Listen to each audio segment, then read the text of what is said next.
All right, so the next thing we have that parties need to be aware of in terms of budgeting, when you get to the end of the divorce, if there are pension or retirement plans or 401k plans, then there's going to be some sort of document that needs to be created that's going to divide those accounts, whether it be a pension or a 401k plan. The document may be called something different.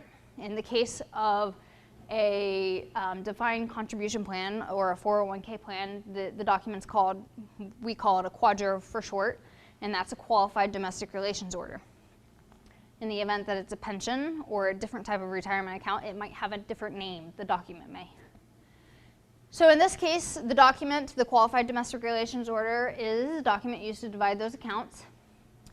This gives the parties the ability to transfer that money from one party to the other party without having a tax penalty for doing so.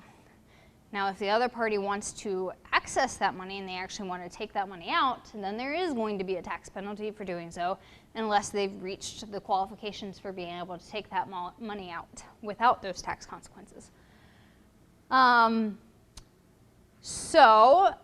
Generally, if somebody wants to take that money out that they've been granted through a retirement account, if the wife is going to receive a portion of the husband's account and she wants to remove that money, then you're looking at approximately a third of that money going to taxes and penalties for removing that money unless they meet the qualifications for removing it.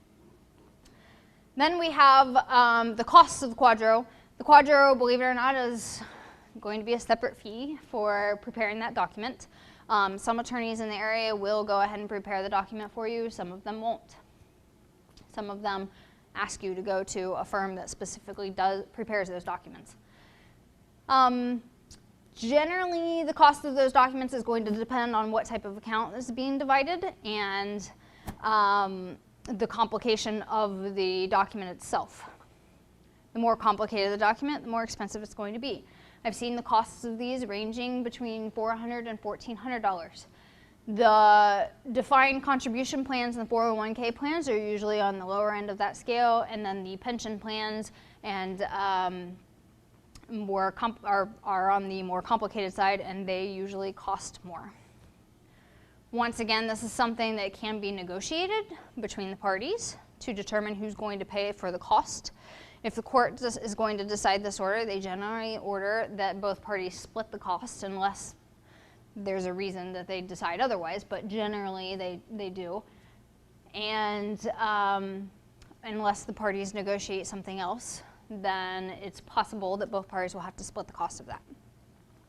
I generally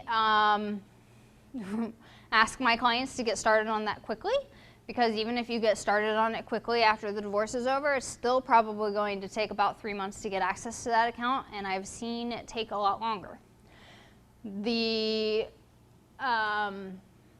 important to get started on that because if the other party, both parties have to sign the quadro, and you actually have to get it certified by the court, and you have to send it to the parties that are managing the account.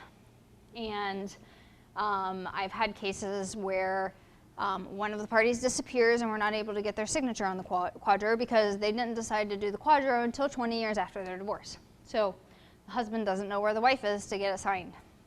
And then the husband's ready to retire and can't access his account because it's never been divided according to the decree.